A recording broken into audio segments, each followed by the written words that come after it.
Hi, I'm Omar and I'm going to be cooking the world famous churros con chocolate. So first I'm going to take a volume of flour, I don't know, so in this case just a kilo.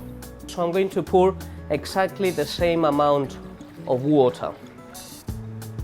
Alright, so as you can see there is the same amount of flour, volume of flour than water. Going to put the flour into the heat and water into a hot pot for boiling. A pinch of salt into the flour, and while the water comes back to the boil, we're just going to stir lightly the flour so it dries out and it becomes very fluffy. I'm going to start doing the chocolate. For that we are going to use whole milk. And when it comes to the boil, then I will add this chocolate powder. There is a Spanish chocolate powder, and then we will finish it with a bit of dark chocolate. You can see that's boiling, and I'm just going to pour the flour, mix it, and I'm gonna turn off the heat. Okay, so this has the flour, the salt, the boiling water, and you will see how it becomes a very hard dough. At this point, add a bit of olive oil, just a little drizzle, and keep stirring for no longer than 30 seconds, okay?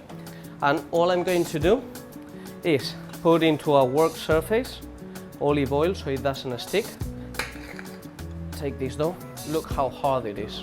This is not creamy, it has no eggs. I've seen all sorts of things with churros. Churros, it's only water, flour, salt, and olive oil.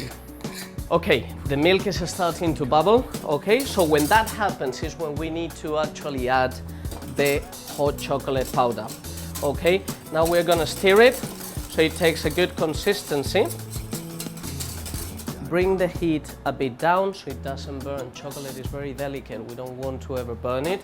And we're gonna let it boil for a few minutes under the minimum heat until it thickens up.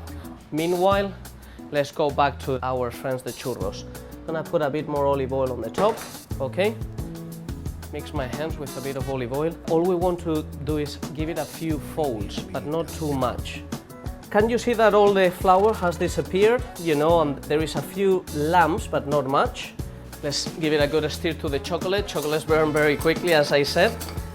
This is ready to now put some of this nice dark hot chocolate. We're gonna leave it for another 5 minutes while we fry it. So let me first introduce you to what we have in front of us. This is a special churros fryer. At home, essentially, you will need a pan very much the same as the one we've used on the flour. Okay, just fill it with vegetable oil and heat it up until 250 degrees. We use this to make them long and thin. This is literally a piping bag at home, okay? So I'm just going to put our mix, our dough, which is now sort of tepid, still quite hot, inside, okay? And with my fist, I'm doing some pressure, so there is nowhere in between. So here, all I'm going to do is to turn the oil a bit, and now I start piping the churros and cutting them.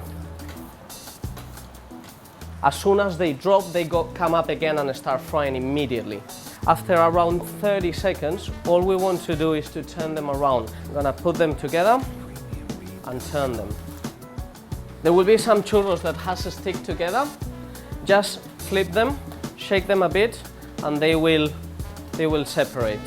And let's leave them another 30 seconds there, approximately 1 minute and 10 seconds in total, okay? While that happens, I'm just going to mix a bit of sugar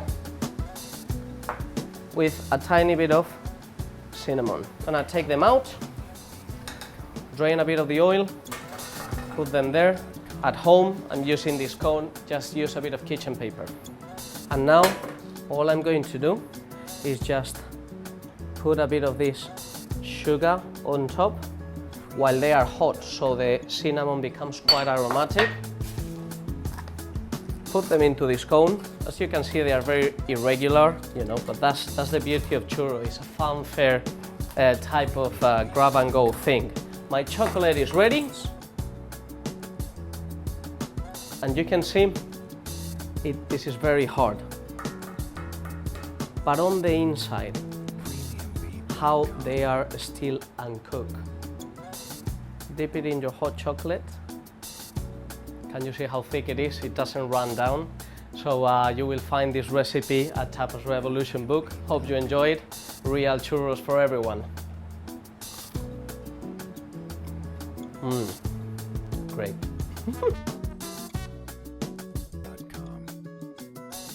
So first I'm gonna take a volume of flour. I don't know. So in this case, just a kilo. So I'm going to pour exactly the same amount